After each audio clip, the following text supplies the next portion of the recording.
तो दोस्तों राहुल गांधी ने स्टेटमेंट दी कि ऑफिशियली भारत के अंदर डेमोक्रेसी खत्म हो चुकी है। और राहुल गांधी अकेले नहीं थे ऐसा कहने वाले। पिछले 2 दिनों से टीवी पर या सोशल मीडिया पर यही सब चल रहा है। इवन सर जी ने भी यही कहा है। लेकिन क्यों? क्योंकि स्वीडन की एक ऑर्गेनाइजेशन के अनुसार भारत एक डेमोक्रेसी अब नहीं रहा है, भारत एक ऑटोक्रेसी बन चुका है। लेकिन जब इस रिपोर्ट के पीछे की सच्चाई और इस रिपोर्ट के पीछे के लोगों के बारे में जानेंगे तो दावा करता हूं कि आपके रोंगटे खड़े हो जाएंगे। भारत के खिलाफ लड़ी जा रही शायद सबसे बड़ी अंतरराष्ट्रीय इंटरनेशनल लड़ाई है ये, जिसकी सच्चाई आपका खून खौला देगी। जानने के लिए बने रहिए हमारे साथ, देखते रहिए आज की ताजा खबर।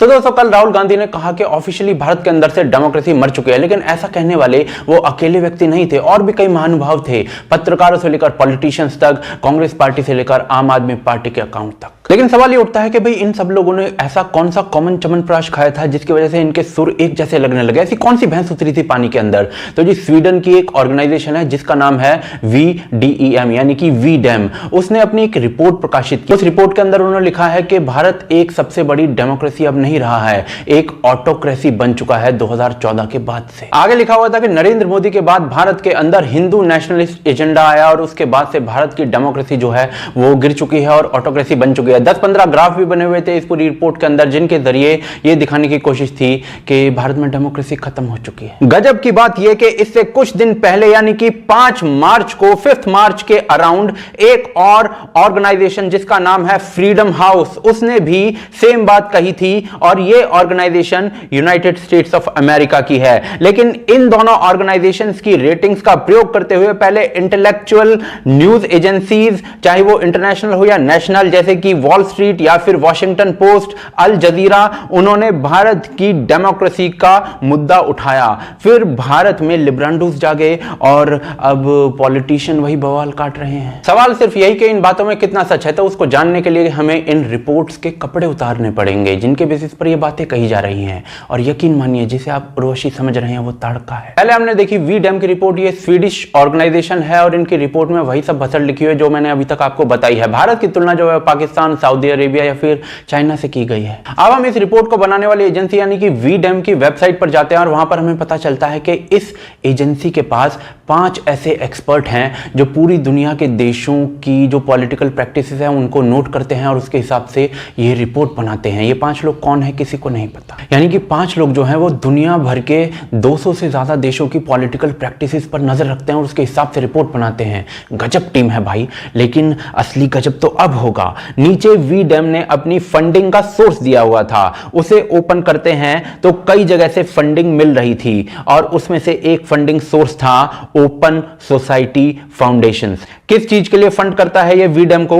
डेटा कलेक्शन के लिए 450 इंडिकेटर्स पर, जिसके बेस पर आप ये रेटिंग डिसाइड करते हैं। इसके अलावा इस काम में भी सपोर्ट करता है जो आप स्क्रीन पर देख पा रहे हैं और सोर्स का जो लिंक है वो डिस्क्रिप्शन में है। अब ये ओपन सोसाइटी फाउंडेशन क्या है उसको जानने से पहले हम जरा ये जान लेते कि जो दूसरी संस्था थी यानी कि फ्रीडम हाउस, जिसने ये कहा था कि भारत के अंदर डेमोक्रेसी खत्म हो रही है, उसको कौन फंड करता है? तो जी प्रथम दृष्टि यानी कि प्रथम दृष्टि में जब आप देखते हैं तो पता चलता है कि यूएस की गवर्नमेंट इसको फंड कर रही है। लेकिन जब आप पूरी फाइल को ओपन करके देखते हैं तो वहां पर भी ओपन सोसाइटी फाउंडेशन का नाम आ जाता है। यानी कि इनडायरेक्टली ओपन सोसाइटी फाउंडेशन ही इसको भी फंड कर रही है। क्या है ये ओपन सोसाइटी फाउंडेशन? तो जी भैंस से चिपकी हुई एक ऐसी जोंक है जो उसका खून पी रही है। नहीं समझे? तो जी ओपन सोसाइटी फाउंडेशन जो है ना, जो उसका मालिक है वो है जॉर्ज सोरेस। और जॉर्ज सोरेस वो बंदा है जिसने पिछले साल नरेंद्र मोदी और कुछ अन्य बंदों को पावर से हटाने के लिए, उनका करियर खत्म करने के लिए, उनको खत्म करने के लिए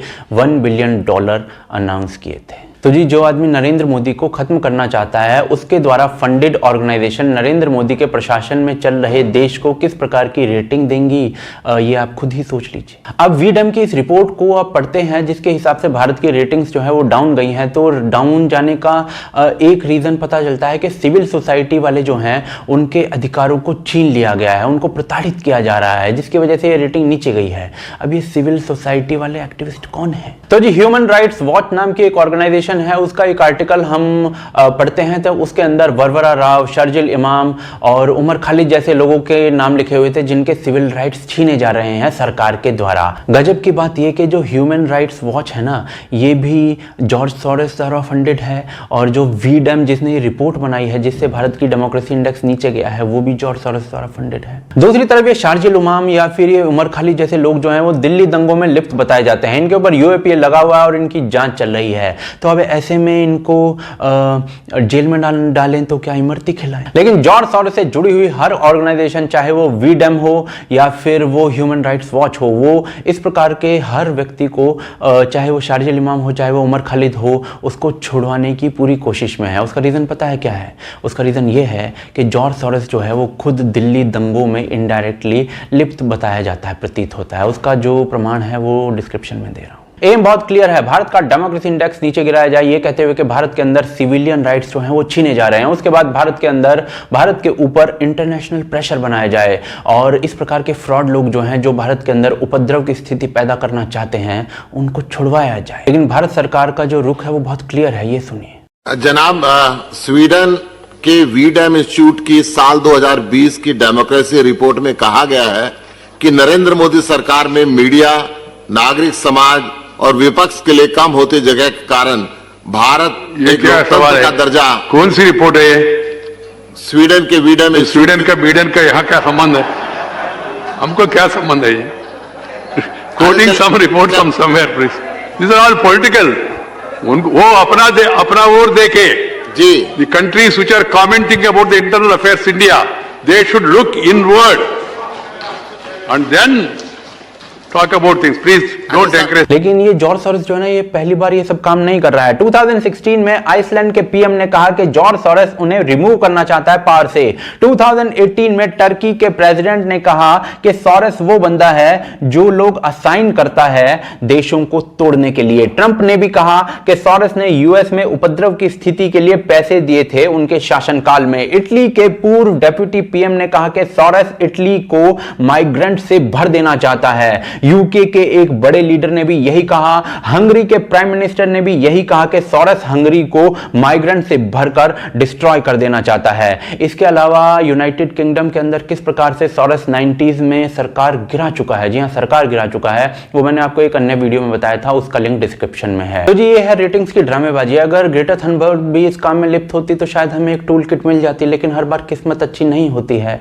लेकिन ये साबित हो जाता है कि सब कुछ फर्जीवाड़ा है। लेकिन असलियत क्या है, भारत की डेमोक्रेसी की सच्चाई क्या है, तो एक और इसी प्रकार की जो एजेंसी है उसका हम डेटा देख लेते हैं। 2013 में प्रेस फ्रीडम इंडेक्स के अनुसार 140 रैंक थी भारत की 179 नेशंस में से प्रेस फ्रीडम के लिए। लेकिन 2020 में जो रैंक है वो है 142 180 कंट्रीज में से। यानी अगर इस एजेंसी की मानी जाए तो जो प्रेस फ्रीडम इंडेक्स है वो तो भारत का सेम ही रहा है, लेकिन जो टुकड़े टुकड़े गैंग वाले हैं ना, बस वो जेल में जरूर जाने लगे। और इस प्रकार की जो रेटिंग्स है ना, उससे अचीव भी यही करना चाहते हैं लोग। पहले भारत की इंटरनेशनल बदनामी हो, फिर भारत के ऊपर इंटरनेशनल दबाव आए और फिर शार्जिल इमाम हो या फिर उमर खालिद हो, वो जेल से बाहर आए। अब भारत इस दबाव में आएगा या नहीं, या फिर आप लोग इस बहकावे में आएंगे या नहीं, ये तो मैं नहीं जानता हूं, क्योंकि मेरे भोलेपन को तो आप जानते हैं। लेकिन आप लोग जानते होंगे तो आप हमें कमेंट करके बताइए। साथ ही साथ हमें सपोर्ट कर सकते हैं patreon.com पर या फिर ज्वाइन बटन के थ्रू, जिनके लिंक्स डिस्क्रिप्शन और पिन कमेंट के अंदर हैं। आपका सपोर्ट वांछनीय है क्योंकि उसी से चैनल जीवित रहता है। आप देख रहे हैं आज